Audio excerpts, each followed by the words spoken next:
Perjalanan pemilik dua cahaya, Ruqayyah dan Ummu Kulsum. Ruqayyah dan Ummu Kulsum adalah putri kedua dan ketiga dari pernikahan Muhammad dan Khadijah. Kakak beradik ini memiliki kisah perjalanan hidup yang hampir mirip. Masuk Islam bersama, menikah, dan bercerai di hari yang sama pula.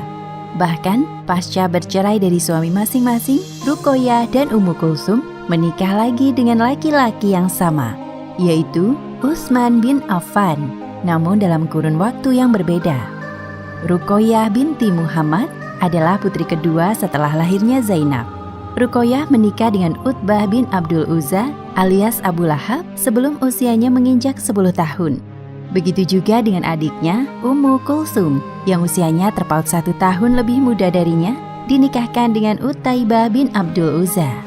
Meskipun kebahagiaan menyelimuti Bunda Khadijah saat menyaksikan akad nikah kedua putrinya, muncul sedikit kekhawatiran dalam benaknya.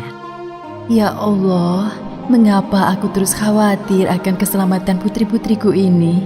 Sejujurnya, hamba takut Ruqayyah dan Ummu Kulsum terpengaruh oleh perangai buruk ibu mertua mereka. Hamba mohon, lindungi putri-putriku dimanapun mereka berada, ya Allah. Ternyata firasat Bunda Khadijah terbukti benar ketika Abu Lahab dan Ummu Jamil mendengar berita tentang Muhammad adalah nabi terakhir yang diutus Allah Subhanahu wa Ta'ala kepada penduduk bumi. Keduanya sangat geram dan menentang. Akhirnya Ruqayyah dan Ummu Kulsum diceraikan oleh suami-suami mereka atas perintah dari Abu Lahab. Walaupun perceraian amatlah menyakitkan hati bagi kedua putrinya, namun Rasulullah SAW justru bersyukur atas hal tersebut. Kedua putri tersayangnya terlepas dari keburukan Abu Lahab dan istrinya. Wahai putri-putriku, janganlah kalian bersedih.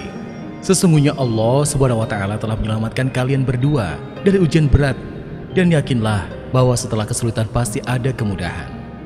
Ruqayyah masuk Islam pada usia 7 tahun, sedangkan Ummu Kulsum pada usia 6 tahun. Mereka masuk Islam bersama-sama dengan Bunda Khadijah, Zainab, dan Fatimah. Selang waktu berganti, Rasulullah SAW menikahkan Ruqayyah dengan Utsman bin Affan, sahabat beliau dari keturunan bangsawan Quraisy yang beriman, teguh dalam pendirian, dermawan, serta berparas tampan. Ya Allah, aku tidak menyangka akan menikah lagi. Hatiku sangat bahagia. Terima kasih ya Allah, yang Maha Pengasih. Pernikahan Utsman bin Affan dan Ruqayyah binti Muhammad berlangsung pada bulan Rabiul Awal tahun ketiga Hijriah. Pasca peristiwa kenabian, keadaan kaum muslimin di Mekah sungguh memprihatinkan. Tekanan dari kaum Quraisy yang menolak dakwah Nabi Muhammad SAW semakin berat. Mekah terasa sempit bagi orang-orang muslim yang lemah.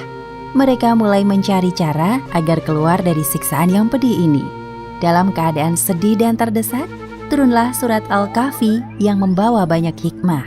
Salah satu hikmahnya dari kisah Ashabul Kahfi, para pemuda yang diberi petunjuk Allah Subhanahu wa Ta'ala untuk hijrah dari tempat kekufuran dan permusuhan demi menyelamatkan agama mereka.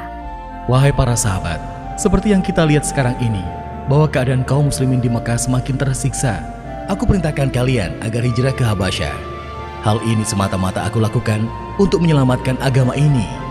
Aku tahu Raja Habasyah yang bernama Asyamah An-Najasyi adalah seorang raja yang adil. Tepatnya pada bulan Rajab tahun ke-5 kenabian, beberapa kaum muslimin hijrah ke Habasyah. Rombongan dipimpin oleh Utsman bin Affan berangkat dengan 12 orang laki-laki dan 4 orang wanita muslim. Ruqayyah, sang istri, juga turut serta. Sedangkan Rasulullah dan keluarga yang lain tetap tinggal di Mekah.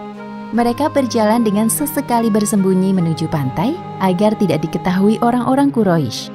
Di pelabuhan Syaibah, tampak 2 kapal menuju Habasyah. Rombongan kaum muslimin yang dipimpin oleh Utsman turut serta dalam kapal tersebut. Pada suatu ketika, seorang wanita dari suku Quraisy datang menemui Rasulullah SAW. Wahai Rasul, aku melihat menantumu bersama dengan istrinya. Bagaimana keadaan mereka? Dia memegang kendali, membawa istrinya ke atas seekor keledai yang berjalan pelan.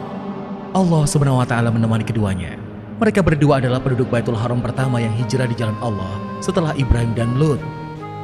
Raja Najasyi dan penduduk Habasyah menyambut kedatangan kaum muslimin Mekkah dengan sangat baik. Mereka hidup damai dan tenang selama beberapa waktu. Selama tinggal di Habasyah, Utsman dan Ruqayyah hidup saling mengasihi satu sama lain. Apalagi Ruqayyah jauh dari keluarganya. Ia hanya memiliki suami yang setia di sisinya. Dari rahim Ruqayyah, lahirlah seorang putra yang diberi nama Abdullah. Namun tidak sampai tumbuh dewasa, Allah Subhanahu wa Ta'ala memanggil Abdullah di usianya 6 tahun. Terdengar kabar bahwa keadaan kaum muslimin di Mekah telah aman. Setelah hijrah selama beberapa tahun, Ruqayyah mulai merindukan keluarganya di Mekah. Wahai suamiku, aku rindu dengan ayah, ibu dan adik-adikku. Bagaimana menurutmu jikalau kita menjenguk mereka ke Mekah? Baiklah, aku dengar keadaan di Mekah telah aman. Besok kita berangkat, wahai istriku. Wah, benarkah itu? Aku tidak sabar menunggu esok hari. Terima kasih, wahai suamiku. Ya, aku juga merindukan kampung halamanku. Walaupun tinggal di sini juga menyenangkan dan jauh lebih aman. Namun ternyata penderitaan kaum muslimin semakin menyedihkan pasca ditinggal hijrah ke Habasyah. Rasulullah telah kehilangan banyak harta untuk menolong kaum muslimin yang kesusahan. Bahkan Bunda Khadijah telah ikhlas merelakan semua hartanya untuk dakwah Islam. Hal ini menyebabkan keluarga Rasulullah hidup dalam keadaan yang memprihatinkan. Pada tahun ke-10 kenabian, kabar duka menyelimuti Rasulullah SAW. Beliau sangat menderita pasca meninggalnya paman tercinta Abu Thalib. Ditambah lagi 3 bulan berikutnya, istri tercintanya, Khadijah Al-Kubra menyusul. Ruqayyah yang melihat jenazah ibunya merasa terpukul. Bunda, aku sangat merindukanmu. Telah lama kita tak berjumpa. Sekarang kudapati engkau terbujur kaku, terbungkus sorban suci milik ayah. Mari kita doakan Bunda, semoga amal ibadahnya diterima di sisi Allah, Kak.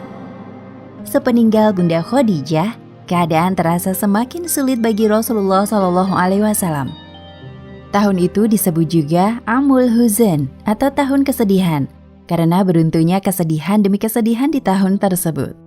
Rasulullah SAW memutuskan agar para sahabatnya hijrah dan memperluas dakwah ke Madinah. Ruqayyah juga turut serta dalam perjalanan. Hijrah kedua ini membuat Ruqayyah dijuluki dengan Ummu Abdillah atau Zu Hijratain, wanita yang melakukan hijrah untuk kedua kalinya di jalan Allah. Setelah kurang lebih 2 tahun tinggal di Madinah, kondisi kesehatan Ruqayyah mulai menurun. Ia sering sakit-sakitan. Suatu malam di Madinah dipenuhi dengan seruan perang Badar.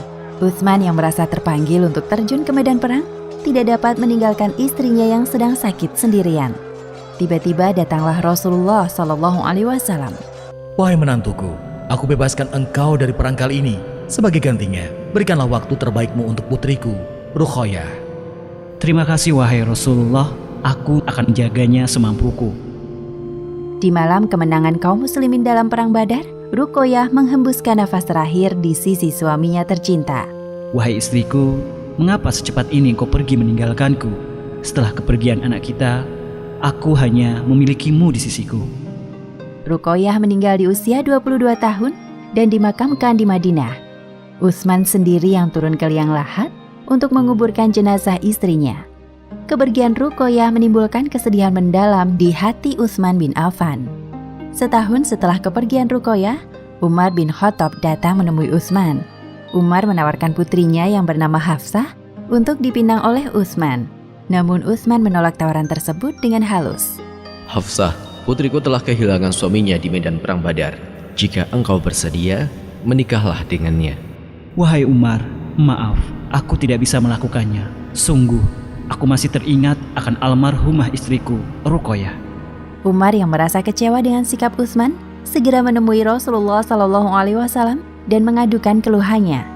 Ternyata Allah Subhanahu wa Ta'ala telah menempatkan takdir yang lebih baik padanya. Bagaimana jika aku saja yang menikah dengan putrimu, wahai sahabatku? Benarkah itu, wahai Rasul? Tentu aku tidak dapat menolaknya. Alhamdulillah. Kemudian Rasulullah datang menemui Utsman bin Affan untuk menyampaikan hal yang tidak terduga. Wahai menantuku, apakah engkau ingin menikah lagi? aku punya calon istri untukmu. Bolehkah aku tahu siapa wanita itu, wahai Rasulullah? Dia Ummu Kulsum, adik dari almarhumah istrimu. Apakah engkau bersedia, wahai Utsman? Aku bersedia, wahai Rasulullah. Merupakan sebuah kehormatan bagiku menjadi menantumu untuk kedua kalinya. Pernikahan pertama Ummu Kulsum telah berakhir dengan Utaibah bin Abdul Uzza. Mereka bercerai disebabkan karena perbedaan keyakinan dan perintah dari mertuanya. Bahkan Utaibah melakukan keburukan kepada Rasulullah. Ya Allah, berikanlah balasan yang setimpal atas sikap dan perbuatan buruk anak pamanku yang menyakitkan. Doa Rasulullah itu dikabulkan oleh Allah Subhanahu wa Ta'ala. Dalam sebuah perjalanan, Utaibah diterkam oleh seekor singa yang ganas sampai meninggal dalam keadaan yang mengenaskan. Ummu Kulsum adalah seorang wanita yang cantik. Ia senang memakai jubah sutra yang bergaris. Ia juga wanita yang sabar. Ketika Bunda Khadijah masih hidup, Ummu Kulsum menemani beliau menanggung beban kehidupan dan meringankan kepedihan ayahnya karena gangguan kaum musyrikin yang datang bertubi-tubi. Kenangan kesedihan menghiasi hidup Ummu Kulsum, dimulai dari kepergian Bunda Khadijah di Mekah sampai kepergian kakak tercintanya Ruqayyah.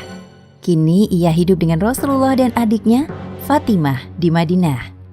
Pada saat usianya 22 tahun, Rasulullah SAW menikahkan Ummu Kulsum dengan Utsman bin Affan. Setelah 6 tahun menjalani pernikahan, Ummu Kulsum berpulang ke rahmatullah menyusul ibu dan kakaknya. Tepatnya pada bulan Sya'ban tahun ke-9 Hijriah, Ummu Kulsum meninggalkan Utsman tanpa kehadiran seorang anak. Pada hari pemakaman Ummu Kulsum, setelah menyolati jenazah putrinya, Rasulullah bertanya kepada para sahabatnya, dan Abu Thalhah yang menjawab pertanyaan beliau. Adakah seseorang yang tidak mendatangi istrinya semalam? Aku, wahai Rasulullah. Kalau begitu, turunlah engkau ke liang lahat. Utsman bin Affan mendapat julukan Zunnurain, artinya orang yang memiliki dua cahaya, karena menikahi kedua putri Rasulullah SAW. Demikianlah akhir kisah perjalanan pemilik dua cahaya, Ruqayyah dan Ummu Kulsum. Hikmah yang dapat kita ambil dari kisah ini: pertama, sesungguhnya setelah kesulitan ada kemudahan. Kedua, jangan ragu untuk mengutamakan perintah agama Islam dibandingkan kecintaan kita terhadap dunia. Maka Allah akan memberikan balasan berkali-kali lipat lebih baik. Wallahu a'lam bishawab.